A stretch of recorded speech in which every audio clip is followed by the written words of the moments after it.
नमस्कार। एक serviceman India YouTube channel में आप सबको एक बार फिर से स्वागत है। दोस्तों, पीसीडीए पेंशन इलाहाबाद जो भी सर्कुलर इशू करता है उसका डायरेक्ट इफेक्ट होता है पेंशनर का ऊपर, यानी कि आपके ऊपर। ऐसे ही सर्कुलर नंबर 654 जैसे कि आप देख सकते हैं, ये जो सर्कुलर है इसका भी आपके ऊपर एक डायरेक्ट इफेक्ट है। चाहे वो पेंशनर हो या फैमिली पेंशनर हो, किसी भी टाइप का हो, कभी ना कभी आपके ऊपर इसका इफेक्ट पड़ सकता है। इसलिए ज़रूरी है आपको ये अपडेट रहना कि क्या है इस सर्कुलर में और कैसे इसका इफेक्ट है।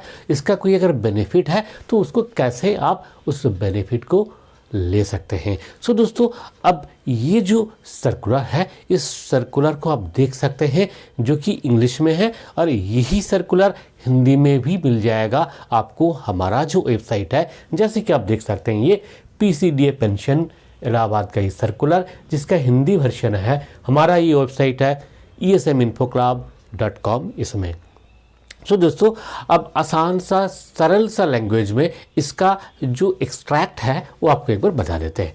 देखिए, ये है डुअल फैमिली पेंशन का केस में लिमिटेशन का इंक्रीज़ हुआ है, यानी कि जैसे जो भी चाइल्ड को डुअल फैमिली पेंशन मिल रहा है, फादर और मदर दोनों का ही डेथ हो गया, इस केस में बच्चे को जो फैमिली पेंशन मिल रहा है इसका जो लिमिट था वो इससे पहले का जो सीपीसी था, यानी कि 6 सीपीसी में इसका लिमिट था। In case of normal rate वो था 9,000 मैक्सिमम, दोनों पेंशन मिला करके 9,000 मैक्सिमम था। और in case of enhance rate, अगर एनहांस रेट में आ जाता है तो उस समय इस केस में मैक्सिमम रेट था 15,000, यानी कि इन्हेंस रेट का पेंशन अगर बच्चे को मिल रहा है फादर और मदर दोनों की तरफ से, तो 15,000 से ज़्यादा पेंशन उन्हें नहीं मिलेगा, दोनों जोड़ करके। अब ये रेट बढ़ चुका है।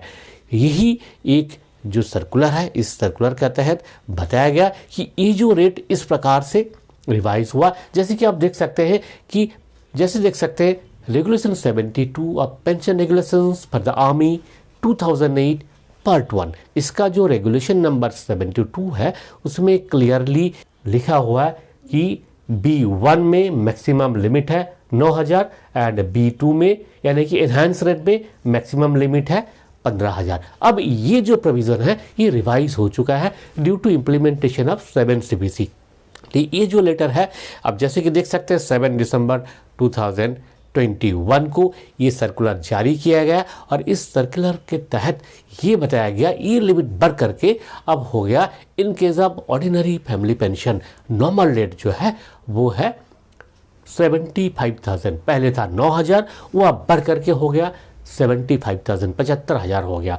और in case of enhance rate जो कि 72B1 में है, इसमें in case of enhance rate में ये हो गया 1,25,000। तो दोनों का ही लिमिट दोस्तों काफ़ी बढ़ चुका है। रिक्वायरमेंट का हिसाब से, एंटाइटलमेंट के हिसाब से ये लिमिट बढ़ा हुआ है। ये था जानकारी।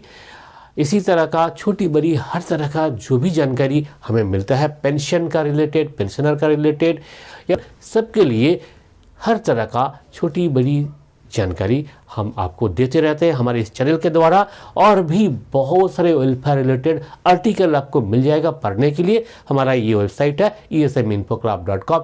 कभी भी आप विजिट कीजिए, पढ़ लीजिए। वहाँ पे इंग्लिश और हिंदी दोनों में ही अवेलेबल है। बहुत सारे आर्टिकल है, 300 से भी ज़्यादा आर्टिकल आपको वहाँ मिल जाएगा। किसी भी रूलिंग आपको चाहिए, किसी भी वेलफेयर रिलेटेड रूलिंग आपको चाहिए, चाहे ECHS हो, CSD हो, स्कॉलरशिप का रिलेटेड हो, पेंशन का रिलेटेड हो, डिसेबिलिटी पेंशन हो, पे फिक्सेशन हो, आपका जॉब के लिए हो, आफ्टर रिटायरमेंट, हर तरह का इन्फॉर्मेशन आपको यहाँ पे मिल जाएगा। तो दोस्तों, फिर मिलेंगे अगले वीडियो में ऐसे ही कोई इम्पोर्टेंट जानकारी के साथ। इसी उम्मीद के साथ नमस्कार, जय हिंद, जय भारत।